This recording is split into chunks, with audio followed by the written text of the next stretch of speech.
اسی حوالے سے ہم اپنے مہمانوں سے بات کریں گے. ہمارے ساتھ موجود ہیں سینئر رپورٹر عبدالرحمان اور محمد علی نارو. السلام علیکم. کیسے ہیں آپ دونوں؟ عبدالرحمان، ہم دیکھ رہے ہیں کہ پورے شہر میں تعفن پھیلا ہوا ہے، کوڑا کرکٹ کے ڈھیر جگہ جگہ ہمیں مین شاہراہوں پر دکھائی دے رہے ہیں. سب سے پہلے تو آپ یہ بتائیے گا کہ فیصل آباد میں جو بھی کوڑا کرکٹ اٹھایا جاتا ہے اس کی ٹیمپریری اس کی ڈمپنگ سائٹس کیا ہیں، اس کی عارضی طور پر اسے کہاں ٹھکانے لگایا جا رہا ہے، اور پھر اس کوڑا کرکٹ کے ڈھیروں کی وجہ سے علاقہ مکینوں کو کس طرح کے مسائل کا سامنا کرنا پڑ رہا ہے؟ تھینک یو زینت. دیکھیے فیصل آباد میں جو ہے وہ 157 یوسیز ہیں شہر میں، تو 12 کے قریب ڈمپنگ سائٹس عارضی جو ہے وہ کوڑا اسٹیشن بنائے گئے ہیں، جن کا مقصد یہ تھا کہ یہاں پر کوڑا لایا جائے اور پھر اس کے بعد فل فور گاڑیوں کے ذریعے اس کو ریموو کر کے جو ڈمپنگ سائٹ بنائی ہوئی ہے وہاں پر لے جایا جائے. لیکن مسئلہ یہ بنتا ہے کہ یہ 2-3 دن سے میں دیکھ رہا ہوں شیخو پورہ روڈ پہ یا بھی جنگ روڈ پہ تھوڑی دیر پہلے دیکھا ہے، تو جو عارضی ڈمپنگ سائٹس ہے یہ آبادیوں میں یا مین روڈز پہ بنی ہوئی ہے. تو کیونکہ کوڑا بر وقت نہیں ہٹایا جاتا، اس وجہ سے کوڑے کے ڈھیر لگنا یہ معمول بن چکا ہے. اور عارضی ڈمپنگ سائٹس پہ تو ایسے منظر نظر آتے ہیں جیسے لگتا ہے کہ یہ باقاعدہ کوڑا سٹینڈ ہو، کہ ٹنوں کے حساب سے کوڑا پڑا ہوتا ہے اور اس کو ریموو نہیں کیا جاتا. شہری جب اپنی کوئی کمپلینٹ درج کرواتے ہیں پورٹل پر یا آن لائن طریقے سے یا سوشل میڈیا پہ آواز بلند کرتے ہیں تو پھر عارضی طور پر کوڑا ہٹا دیا جاتا ہے. ڈپٹی کمشنر نے شہر میں جب چارج سنبھالا موجودہ کیپٹن ریٹائرڈ ندیم ناصر نے، تو انہوں نے بڑے ایکشن لیے تھے. یہاں پر کوڑا جمع تھا وہ اٹھایا، لیکن اس کے بعد پھر ہم دیکھ رہے ہیں کہ وہ چیزیں دوبارہ سے سلو ڈاؤن ہونی شروع ہو گئی ہیں کہ پلاٹس میں سے کوڑا موجود ہے. عارضی ڈمپنگ سائٹس ختم نہیں کی جا رہی. اس کے لیے متبادل جگہوں کا پلان بنا تھا کہ یہ آبادی سے ہٹ کے یا مین شہروں سے ہٹ کے اسے بنایا جائے گا جتنی بھی گورنمنٹ کی جگہ.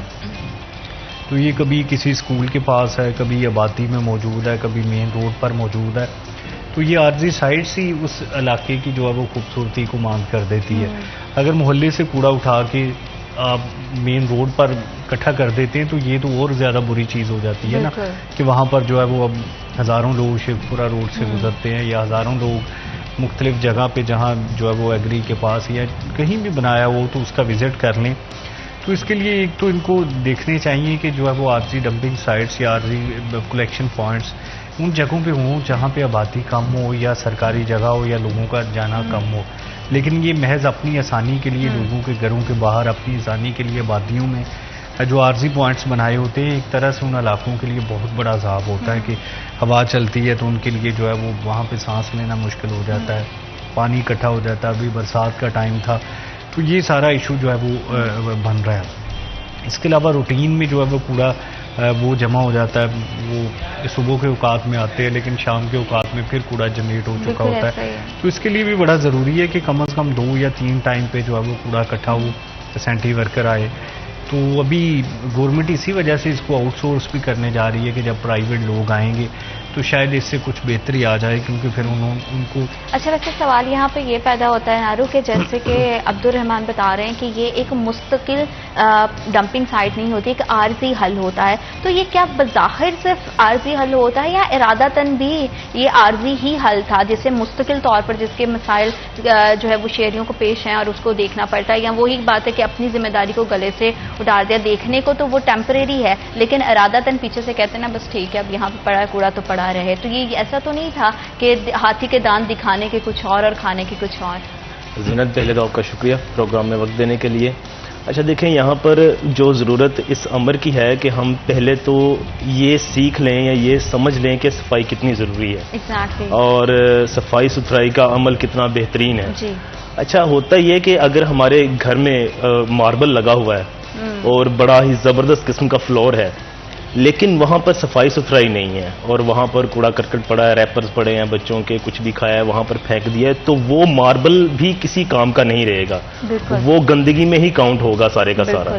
اسی طریقے سے اگر کسی کے گھر کا جو فلور ہے، جو فرش ہے، وہ سمٹڈ بھی ہے لیکن وہ صاف ستھرا ہے، اس پر پوچا لگایا گیا ہے، صاف سے اس کو چمکایا گیا ہے، تو وہ صفائی کے زمرے میں آتا ہے کہ وہ بھی اچھا ہمیں دکھتا ہے، بھلا کہ وہ مہنگا، اس پہ زیادہ اخراجات نہیں آئے.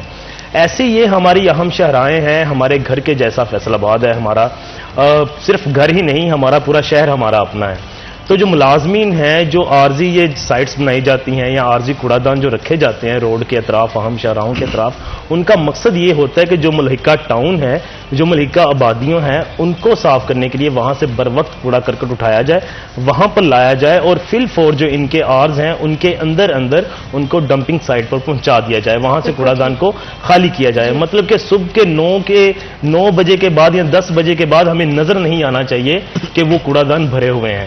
اب ہوتا کیا ہے اس کے برعکس کہ 10-11 بجے ہمیں پتہ چلتا ہے کہ جناب وہ محلوں سے کوڑا کرکٹ اٹھایا جا رہا ہے, وہاں لا کر پھینکا جا رہا ہے. آدھا دن تو آپ نے ویسے ہی گزار دیا, جو کام صبح سویرے کرنے والا تھا آدھا دن آپ نے گزار دیا ہے. اب اسی وقت آپ 12 سے 1 کے مابین بڑے بڑے ٹرک لوڈ ہو کر, مزدے لوڈ ہو کر, جب آبادی ہے, جب روڈ ہے, روڈ سائڈ ہے, ٹریفک ہے, بہت زیادہ ٹریفک ہے, لوگ روڈوں پر ہیں, سڑکوں پر ہیں, اور اسی دوران آپ کیا کرتے ہیں وہ بڑے بڑے سائٹس پر پہنچانے کے لیے ٹرک لاتے ہیں اور ان کو وہ بدبودار سارا ماحول اور کوڑا کرکٹ, شہر کی خوبصورتی بھی باندھ پڑتی ہے, محکمے کی نالائکی اور ناکامی بھی سامنے آتی ہے.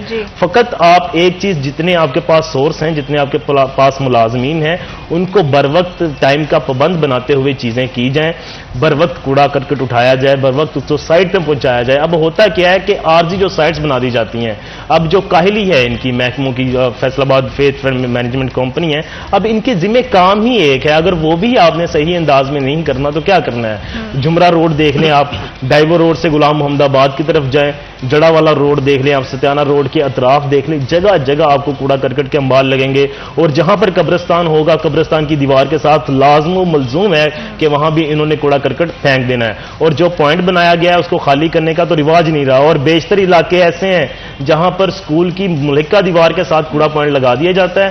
چلیں وہ سمجھ میں آ گیا کہ آپ کے پاس سرکاری جگہ نہیں تھی, آپ نے اپروول کروا لی, وہ ہو گیا سب کچھ. جگہیں ہیں جو ہمیں مین پورے شاہراہوں کے ارد گرد دکھائی دیتے ہیں. گلی محلوں کی اگر عبد الرحمان بات کر لیں تو وہاں پہ بھی اگر ایک گھر کے ساتھ یا ایک گلی میں تھوڑا سا پلاٹ ہے تو ہمیں تھوڑے سے وقت کے بعد وہ کوڑا کرکٹ کا ڈھیر کی صورت میں دکھائی دیتا ہے. تو اس میں اہل شہر جتنے ہیں, شہر کے جتنے مکین ہیں, ان کی کیا ذمہ داری بنتی ہے؟ کیا یہ صرف ذمہ داری کسی نے ایک ادارے کی ہے یا کسی ایک ڈپارٹمنٹ کی ہے, یا اس میں شہریوں کا بھی کردار ہونا چاہیے؟ تو دونوں طرف سے غفلت برتی جاتی ہے جس کے نتیجے میں شہر کی یہ صورتحال ہو جاتی ہے. دیکھیے یہ بات آپ کی درست ہے کہ یہ اہل محلہ کا بھی فرض ہے کہ خالی جو پلاٹ ہے اس کو کوڑے کا گھر نہ بنایا جائے. لیکن اس کے لیے مسئلہ یہ ہے کہ جو سینٹی ورکرز آ رہے ہیں اس میں یہ ویکلی اس پلاٹ کو صاف کر سکتے ہیں. جب آپ اس پلاٹ سے 10 سال کوڑا نہیں اٹھائیں گے تو وہ تو کوڑے کا گھر بن چکا ہوگا. لوگوں نے دیکھیں انویسٹمنٹ کی ہوتی ہے تو وہ باہر جا چکے ہوتے ہیں یا اس علاقے میں نہیں ہوتے, وہ دیکھ نہیں پاتے, پھر وہاں پہ چار دیواری نہیں ہوتی, تو اس وجہ سے لوگ وہاں پر کوڑا پھینکنا شروع کر دیتے ہیں. تو یہ وہاں پر موجود جو سینٹی ورکر صفائی کر رہا ہے تو اس کے لیے ضروری ہے کہ وہ ایک آدھ دن یا ہفتے میں نکالے اور اس پلاٹ کو صاف کرے. جب پلاٹ 1-2 بار صاف ہو جائیں گے تو پھر اس کے بعد لوگ الٹیمیٹلی نہیں پھینکیں گے, کیونکہ جب لوگوں کو لگے گا کہ یہ پلاٹ جو ہے وہ پھر جو گھر کے ارد گرد کے لوگ ہیں وہ بھی نہیں پھینکنے دیں گے, کیونکہ ان کے لیے بھی مسئلہ بنتا ہے, بدبو اٹھتی ہے. لیکن جب ایک بار شروع ہو جاتا تو پھر کوئی بھی نہیں روکتا, کیونکہ پہلے سے بڑا کوڑا جمع ہوتا ہے. تو اس میں یہ سینٹی ورکرز کی, موجودہ انسپیکٹرز کی, سپروائزر کی بڑی نااہلی یا نالائکی ہے کہ وہ اس مسائل کو جو ہے وہ حل نہیں کر پا رہے ہوتے, کہ بر وقت یہ چیزیں نہیں کر پا رہے ہوتے. پھر جب کمپین چلتی ہے, جب حکومت کی جانب سے سختی کی جاتی ہے یا یہ معاملہ ہائی لائٹ ہوتا ہے تو پھر جو وہ جا کے صاف کر لیتے ہیں. دیکھیں ایک پلاٹ جس میں 10 سال کا کوڑا پڑا ہے تو وہ آپ صاف کر رہے ہیں, لیکن اگر 10 دن کا پڑا ہے تو وہ تو 1 گھنٹے میں صاف ہو جائے گا, اس پر آپ کی توجہ نہیں ہے. لیکن ضرورت تو اس امر کی ہے کہ کہیں نہ کہیں سے یہ سلسلے کا آغاز ہو, اور شہریوں کو بھی اپنی ذمہ داری کا احساس ہونا چاہیے کہ کہیں پہ اگر خالی جگہ دیکھتے ہیں تو وہاں پہ کوڑا کرکٹ کے ڈھیر کی بجائے کوئی پلانٹیشن کا سلسلہ شروع کریں, شجرکاری کریں, تاکہ شہر کا ماحول بھی بہتر ہو. ماحول اور فضا بہتر ہوگی تو آپ کو بھی ایک صحت مند ماحول ملے گا. گفتگو کے سلسلے کو آگے بڑھائیں گے, لیکن رائٹ آفٹر دس بریک.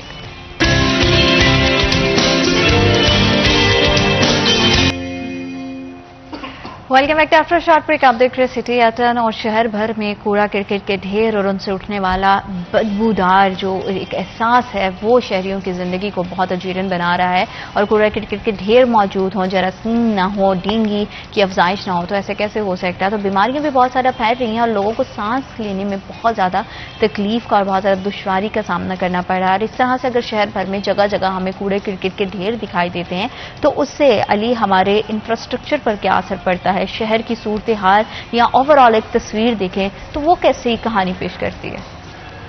زینت, کسی بھی شہر میں جو صفائی ستھرائی ہے یا جو بھی گرینری ہے وہ اس کی خوبصورتی میں خاصا اہم کردار ادا کرتی ہے. وہ صاف شاہراہیں ہوں، وہ اس کا ریلوے اسٹیشن ہو نیٹ اینڈ کلین، اس کے بس سٹاپ اچھے بنے ہوں، خوبصورت ہوں، اور اس سے ہٹ کر جو ہسپتال ہیں وہ سارا ایک ہم کہتے ہیں کہ ایک گرین ایریا اور ایک جو سمٹڈ ایریا یا پکا جو فرش ایریا ہے وہ سارے کا سارا نیٹ اینڈ کلین ہونا چاہیے، جس سے کہ آنے والے کو اور جانے والوں کو اچھا تاثر ملے. لیکن ہوتا یہ ہے کہ اب ہم جو بے ہنگم ایک بے ترتیب سی صورتحال کا شکار ہو جاتے ہیں کہ جو چیزیں بنانے کے باوجود، جن کے مقام کا تعین ہونے کے باوجود، جو چیزیں ایک انفراسٹرکچر کے ساتھ، ایک نظام کے ساتھ جڑی ہوئی ہیں اور وہ چلتی ہیں اور وہ محکمے موجود ہیں، ان کے متعلقہ ان کے پاس مشینری ہے، سب کچھ ہے، اس کے باوجود یہ چیزیں کیوں ترتیب سے نہیں ہو پاتی؟ ایک بہت بڑی، ہم جس کو کہہ لیتے ہیں کہ بہت بڑی آبادی نہیں ہے، بے ترتیب نہیں ہے ہمارا شہر، سڑکوں کا نظام موجود ہے، سب کچھ موجود ہے، آپ کے پاس مشینری ہے، آپ کے پاس اعلیٰ افسران موجود ہیں، آپ اسٹریٹجی بھی ترتیب دیتے ہیں، آپ کے پاس منصوبے بھی ہیں سارے. اس کے باوجود ہم دیکھتے ہیں کہ شہر کی اہم شاہراہیں ہوں، گراؤنڈ کے اطراف ہوں، پارکس کے باہر کا ایریا ہو، ہسپتال ہوں، تعلیمی ادارے ہوں، قبرستان ہوں، وہاں پر کہیں نہ کہیں ہمیں جو محکمے کی غفلت ہے اس کے منہ بولتے ثبوت دکھائی دیتے ہیں، اور ہم کہتے ہیں کہ یار ایسا کیوں ہو رہا ہے، یہ کس چیز کی وجہ سے ہوتا چلا جا رہا ہے؟ یہاں تو فنڈز کی کمی ہے، ملازمین ہڑتال پہ ہیں، کوئی محکمے کا کوئی انٹرنل کوئی ایشو آ گیا ہے سامنے جس کی وجہ سے کام نہیں ہو پا رہا. ساری چیزیں سموتھلی چلنے کے باوجود روزانہ کی بنیاد پر یہ چیزیں دیکھنے میں آتی ہیں اور وہ کوئی پوچھنے والا نہیں ہے. اب دیکھیں یہاں پر اگر محکمے کی غفلت ہے تو ڈیپٹی کمشنر ہیں، ضلعی انتظامیہ ہے، کمشنر صاحبہ ہیں جو ایڈمنسٹریٹر ہیں پورے ڈویژن کی، تو ان کا نوٹس لینا بنتا ہے. اب سارے ایک دوسرے کی او بھگت میں لگے رہیں گے یا نظر انداز کرتے رہیں گے تو شہر کا تو بیڑا غرق ہی ہونا ہے. وہ اہم چوک چوراہے لے لیں آپ، اہم شاہراہیں لے لیں، ہر طرف ہمیں یہی معاملہ نظر آتے ہیں اور نشاندہی کی بھی جاتی ہے. یہی نہیں کہ نشاندہی کی نہیں جاتی، ہر تیسرا شہری کہیں نہ کہیں کوئی عوامی پورٹل پہ، کوئی ڈپٹی کمشنر کے پیج پہ آ کے پوسٹ کر رہا ہے کہ جناب یہاں پر یہ ایشو ہے. فیصل آباد کے کئی اہم گروپس ہیں جو فیس بک پر موجود ہیں، وہاں پر آپ جائیں، مسئلوں کے انبار ہیں، مسئلوں کے ڈھیر لگے ہوئے ہیں، آپ حل کرنے والے بنے لیکن حل کسی نے نہیں کرنا. وہ متعلقہ اگر جو محکمے کا جو بھی آفیسر ہے اگر وہ نوٹس نہیں لے رہا تو اس سے اوپر والا بھی کچھ کرتا ہمیں دکھائی نہیں دے رہا. اور یہ چیز زیادہ اذیت ناک ہے، یہ چیز زیادہ پریشانی والی ہے کہ اتنی بڑی آبادی میں دن دہاڑے ہر طرف کوڑا کرکٹ ہے، کوئی پوچھتا نہیں ہے کسی سے بھی، کوئی کچھ کرتا نہیں ہے. تعفن ہے، بیماریاں ہیں، سب کچھ ہے، خوبصورتی کو ماند کر رہے ہیں. دیکھیں گرین بیلٹ اگر آپ کا موجود ہے تو گرین بیلٹ روڈ کے بالکل ساتھ ہے، وہ خوبصورتی بڑھا رہا ہے، وہاں پر گراسی ایریا ہے، وہ ماحول کو بھی سیٹ رکھ رہا ہے، لیکن اس کو بھی ہم نے کوڑا کرکٹ کے ڈھیر وہاں بھی پھینک دینے. اگر آپ کے پاس کوڑا دان نہیں ہے تو وہاں پر کوڑا کرکٹ پھینک دیں. اب ماحولیاتی آلودگی کے پیش نظر دنیا بھر میں ایک الارمنگ سچویشن ہے، ہر کوئی ہنگامی صورتحال کو ڈیل کرتا نظر آ رہا ہے اور وہ اس میں آگے بڑھتے جا رہے ہیں، بہتری لا رہے ہیں. ہم کن کی چیزوں کو ڈیل کر رہے ہیں؟ ہمارے یہاں پر گزشتہ سالوں کی بھی اگر تھوڑا سا نظر ہم ڈالیں تو شہر کی صورتحال کبھی بھی اتنی خراب اور اتنی بدصورت نہیں رہی جو اب ہمیں فیصل آباد کے تصویر کا رخ دکھائی دیتا ہے. جیسی تصویر اور منظر اب فیصل آباد پیش کر رہا ہے ایسا تو کبھی گزشتہ سالوں میں نہیں ہوا ہے. یہ بھی بڑا ریسنٹلی ایئرز میں یہ بڑا ہی تیزی سے یہ ساری چیزیں ہمیں دکھائی دی ہیں. شہر کے بجائے مسائل حل ہونے کے مسائل بڑھتے چلے جا رہے ہیں. تو عبدالرحمان اس میں فیصل آباد ویسٹ مینجمنٹ اپنی کارکردگی کو کیسے بہتر بنا سکتی ہے اور شہریوں کو بھی چاہیے کہ ان کے ساتھ تعاون کریں. ہم بالکل ادارے پر یا کسی ایک ڈپارٹمنٹ پر ساری کی ساری چیزیں نہیں ڈال سکتے ہیں. ٹھیک ہے ان کی اپنی بہت ساری مجبوریاں ہو سکتی ہیں لیکن کم وسائل کے ساتھ پرفارمنس دینا بھی امپورٹنٹ ہے. ضروری نہیں ہے کہ آپ کو پورے وسائل کر کے دیے جائیں اور اس کے بعد ہی آپ کہیں سے جا کر کوڑا کرکٹ کو یا شہر کو صاف کریں گے. لیکن ہمیں صورتحال جو کہ دکھائی دے رہی ہے تو کیسے اس صورتحال کو بہتر بنایا جا سکتا ہے؟ زینت دیکھیں تقریباً 4000 کے قریب سینٹری ورکرز موجود ہے، FWMC کے پاس مشینری ہے، گاڑیاں ہیں جی.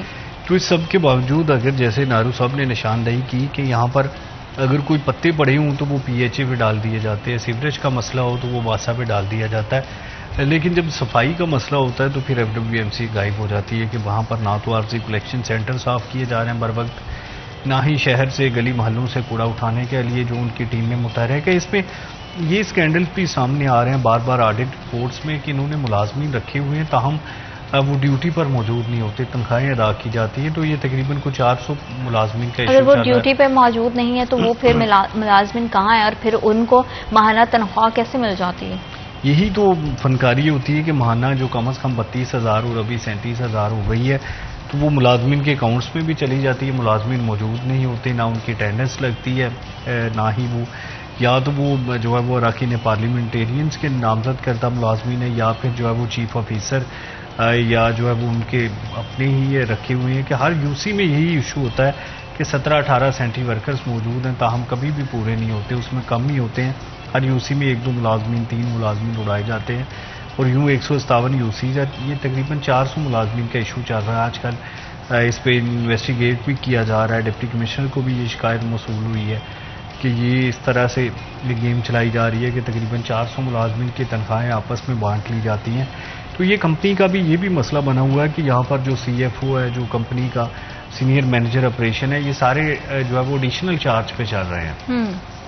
ان کی پالیسیز کی وجہ سے، ان کی فنڈز کی وجہ سے، یا ان کی تنخواہیں بر وقت نہ بڑھنے کی وجہ سے جو ان کے پہلے ملازمین اس سیٹوں پر موجود تھے وہ چھوڑتے چلے جا رہے ہیں، اور یوں جو ہے وہ اضافی سیٹوں پر ملازمین کو چارج کیے ہوئے. اب اضافی سیٹوں والے سی او کے احکامات کے آگے جو ہے وہ کوئی چو چرا نہیں کرتے، وہ جو انہیں کہہ دیا جاتا وہ اس پہ سائن کر دیتے ہیں. تو یہ پہلے جو ہے وہ سی ایف او یا انٹرنل ایڈیٹر چیک کرتے تھے کہ کتنے ملازمین ہیں، کتنی اٹینڈنس آئی، کتنی تنخواہیں جاری ہوئیں. تو اب یہ سارا کچھ جو ہے وہ ایڈیشنل چارج پہ چل رہا ہے. اب نہ تو ادھر انٹرنل آڈٹ کرنے والی فرمز موجود ہے، وہ 6 مہینے سے ان کا جو ہے وہ معاہدہ ایکسپائر ہو گیا ہے، تو یہ بھی کمپنی والے خود کر رہے ہیں. اسی طرح سے جو سی ایف او ہوتے تھے وہ بھی ابھی نہیں رکھے گئے، وہ بھی ایڈیشنل چارج پہ چل رہا ہے. سینئر مینیجر آپریشن وہ سینئر جو ہے وہ چل رہا ہے ایڈیشنل چارج پہ. تو اب اس کا فائدہ اٹھاتے ہیں لوگوں کے، وہ مل ملا کے جو ہے وہ اس میں اپنا اپنا حصہ لے لیتے ہیں. ملازمین کی تنخواہوں کی مد میں پیسے آتے ہیں، یا وہاں پر جو ہے یوٹیلیٹی کی مد میں آتے ہیں، یا وہاں پر انٹرٹینمنٹ کی مد میں آتے ہیں، تو وہ پیسے آپس میں کھا لیے جاتے ہیں. اس پر بارہا توجہ بھی دلائی گئی ہے. اس پر جو ہے وہ ڈپٹی کمشنر آفس میں ان پر انکوائری بھی بٹھائی گئی ہے. تاہم جب تک ان سیٹوں پر نئے آفیسرس نہیں آ جائیں گے، جب تک سی او کو وہ چیلنج نہیں دیں گے، کیونکہ جو سی ایف او یا جی ایم آپریشنس ہیں وہ سارے کے سارے جو ہے وہ انٹرنل ایڈیٹر وہ انڈیپینڈنٹ پوسٹ ہوں گی، تو وہ اپنی جو ہے وہ کمانڈ بہتر کریں گے کہ اپنا کام بہتر کریں گے. جب آپ نیچی سیٹ سے ایڈیشنل چارج دے دیں گے تو پھر تو وہ سارے یس مین بن جائیں گے. تو اس وقت کمپنی میں یہ صورتحال بنی ہوئی ہے کہ سی او کے آگے کوئی بھی بات کرنے والا نہیں ہے.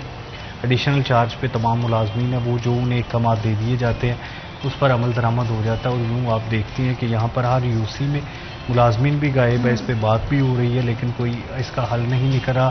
ملازمین کو گھر بیٹھے تنخواہیں دی جاتی ہیں، یا ان کی تنخواہیں خود کھا لی جاتی ہیں. جو بھی یہ دونوں صورتوں میں شہر کے لوگ جو ہے وہ مسائل کا سامنا کر رہے ہیں. فیصل آباد شہر میں صفائی کا مسئلہ سنگین ہوا پڑا ہے. ابھی جو ہے وہ ان کی تنخواہیں دینے والی ہیں ملازمین کو، ملازمین کا جو اعزازیہ یہ تو ایک ادارہ اور ایک ادارے کی کارکردگی ہے، اور اس کے پیش نظر شہریوں کو اتنے زیادہ مسائل کا سامنا ہے. فیصل آباد کے اور بھی بہت سارے مسائل ہیں، اور بھی بہت سارے ایشوز ہیں، اس کی بھی نشاندہی کریں گے، اس کے حوالے سے بھی بات کریں گے، لیکن رائٹ آفٹر دس بریک.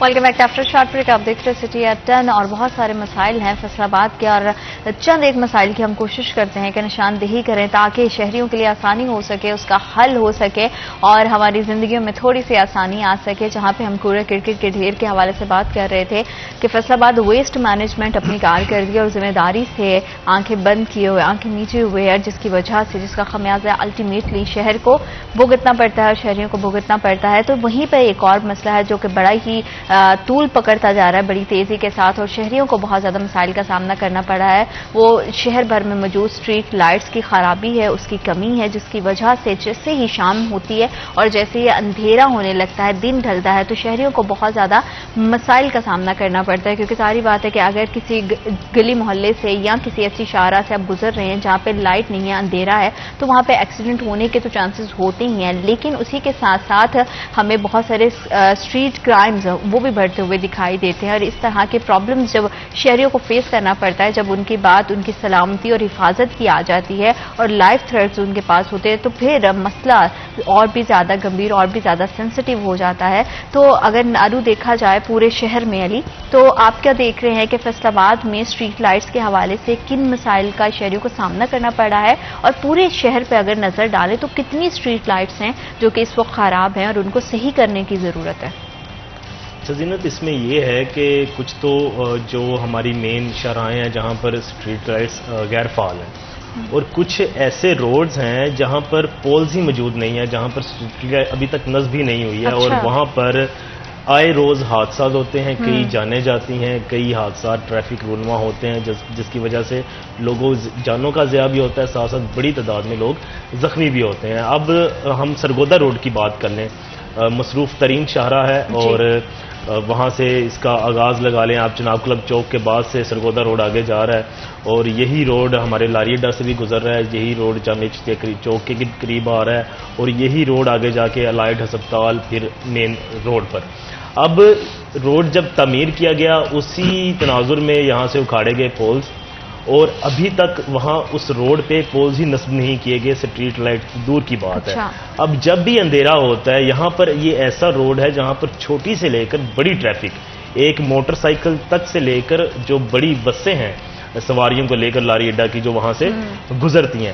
اب ایسے میں اس روڈ پر اب یہاں سے ہم یہ بھی اندازہ لگا سکتے ہیں کہ جو متعلقہ محکمے ہیں وہ ان کی سنجیدگی کا معیار کیا ہے, ان کی سنجیدگی کی سطح کیا ہے کہ اس قدر اہم روڈ ہے اور وہاں پر ابھی تک پولز تک دوبارہ نصب نہیں کیے جا سکے, اسٹریٹ لائٹ تو کیا انہوں نے لگانی ہے. اسی طرح سے ہمارے شہر کی اہم ترین شاہراہ ہے جمرہ روڈ, جو کہ ڈرائی پورٹ روڈ بھی کہلاتا ہے, جہاں پر ہیوی ٹریفک ہے اور آئے روز کئی نہ کئی لوگوں کی وہاں پر جانیں جاتی ہیں. وہاں پر بھی ابھی تک پولز کا نام و نشان نہیں ہے. ڈیوائیڈر موجود ہے لیکن پولز نہیں لگائے گئے, کھمبے موجود نہیں ہیں, اسٹریٹ لائٹ بہت دور کی بات ہے کہ وہاں پر لگے گی. اچھا, اب جہاں پر لائٹس موجود ہیں ڈائیور روڈ ہے, ڈائیور روڈ پر آدھے سے زیادہ اسٹریٹ لائٹس غیر فعال ہیں. اسی طرح ستیانہ روڈ پر اسٹریٹ لائٹس غیر فعال ہیں. شیخو پورہ روڈ جو کہ لاہور روڈ کو جاگے آگے سے لگتا ہے, بڑی آبادیاں ہیں, گٹ والا ہے, سب کچھ ہے, آدھے سے زیادہ اب جب یہ جو اہم شاہراہیں ہیں, ابھی میں گلی محلوں کی یا کسی کالونیوں کی یا چھوٹے جو شاہراہ ہیں جو اہم پوائنٹس ہیں ان کی بات نہیں کر رہے, جب بڑی جگہوں پر ان کی سنجیدگی کا معیار اور لیول یہ ہے, وہاں پر انہوں نے چھوٹی چیزوں کو کیا اپنی ترجیحات میں شامل کرنا ہے, نہیں کرنا ہے. اب ہیوی ٹریفک ہے, رات کے اندھیرے میں سفر کرنا ایک تو ویسے ہی مشکل کا سبب ہوتا ہے, اور جن کی گاڑیوں کی ہیڈ لائٹس آن ہیں, اور ہمیں پتہ ہے کہ ہمارے جو شہری ہیں وہ کتنے کی ذمہ دار ہیں, کتنی شہریوں کی جو وہیکلز ہیں وہ پوری کی پوری صحیح سلامت ہوتی ہیں اور ان کی لائٹس وغیرہ آن ہوتی ہیں. اب جو تو لائٹس کے بے رحم و کرم پہ ہیں کہ اسٹریٹ لائٹ جل رہی ہوگی, کوئی ایشو نہیں ہے, لائٹ ہوگی وہاں پر, چلتے ہیں باہر ہیں, اور موٹر سائیکل سواروں کی تو میرے خیال سے 60 سے 70% کے قریب لگ بھگ ہیڈ لائٹس بچی رہتی ہیں, کچھ نہ کچھ ان کا ہوتا ہے, بقیہ ساری اڑی ہوتی ہیں. اور اوپر سے سونے پہ سہاگا, آپ لوگ یہ بھی گمان مت کریں کہ آپ کو جو سڑک ہے, جو پورے کا پورا روڈ ہے وہ بڑا اسموتھ اور کارپیٹڈ ملے گا, اس میں بھی آپ کو گڈھے ملیں گے, اور اس میں بھی آپ کو جگہ جگہ پہ جو ہے وہ پیچ ورک کرنے کے لیے جو جگہوں کو ادھیڑ دیا جاتا ہے تو وہ بھی ملیں گے. اور اس طرح کے مسائل کے ساتھ شہری گزارا کر رہے ہیں. شاید ہمیں عبدالرحمان عادت ہوگی یہ سمجھوتا کر کے, کمپرومائز کر کے اپنی زندگی کی گاڑی کو آگے لے کر چلنے کی, لیکن یہ بڑا مشکل ہے, اور اس سے آپ کی نہ صرف حادثات کی شرح میں اضافہ ہونے کا خدشہ بڑھ جاتا ہے بلکہ ساتھ ہی ساتھ آپ کی سیفٹی نہیں رہتی ہے, کیونکہ بہت زیادہ ہم دیکھتے ہیں کہ چوری, ڈکیتی اور آپ کو گن پوائنٹ پر سنیچنگ کے واردات بہت زیادہ بڑھ جاتی ہے. تو اس سلسلے میں کون اس ذمہ داری کو آن کرے گا؟ ہمارے ہاں تو انفارچونیٹلی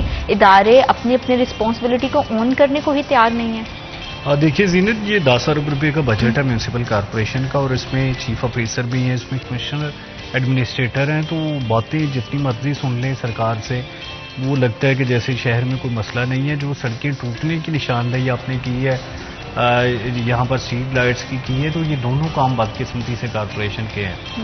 شہر تجاوزات کا گڑھ بنا ہوا ہے, شہر میں جو مسائل کا انبار لگا ہوا ہے, شہر میں اسٹریٹ لائٹس بالکل موجود نہیں ہے. کنار روڈ جیسا, سمندری روڈ جیسے علاقے جہاں پہ ٹریفک اتنی چلتی ہے وہاں پہ اسٹریٹ لائٹس نہیں ہے, اور بتایا یہ جاتا ہے کہ لائٹس چوری ہو جاتی ہیں. اور دیکھیے اس میں بھی پھر جو ہے وہ عملے کی بڑی نااہلی ہے کہ ان کو دیکھا جانا چاہیے, کیمرے لگانے چاہیے, اور اس طرح سے کوئی پروسیجر بنانا چاہیے کہ چوری نہ ہو. کیمرے لگا بھی دیں گے تو جب لائٹ نہیں جل رہی تو کیمرہ کیا کیپچر کرے گا؟ خیر اب تو وہ جدید کیمرے ہیں وہ کیپچر کر لیتے ہیں, لیکن اس میں یہ بڑی نااہلی ہے. مطلب عبدالرحمان کہہ رہے کہ کیمرہ لگا دیں, اسٹریٹ لائٹ رہنے دیں, تاکہ جو ہو رہا ہے ایٹ لیسٹ جدید کیمرہ سے پتہ تو چلے, بعد میں پتہ چلے وہ کیمراز بھی فعال نہیں ہیں. دیکھیے یہ 10 ارب روپے کا بجٹ ہے, تو یہ ان کے لیے بڑا ضروری ہے کہ لائٹس اگر کہیں سے چوری ہو بھی جائیں تو نئی لائٹس لگا دیں. لائٹس کا جو ہے وہ الٹرنیٹ بھی ان کے پاس ہونا چاہیے, زیادہ لائٹس منگوانی چاہیے. پھر اسی طرح سے اتنا زیادہ آپ نے بجٹ ایلوکیٹ کیا ہوتا ہے تو اس میں پھر وہی بات آ جائے گی کہ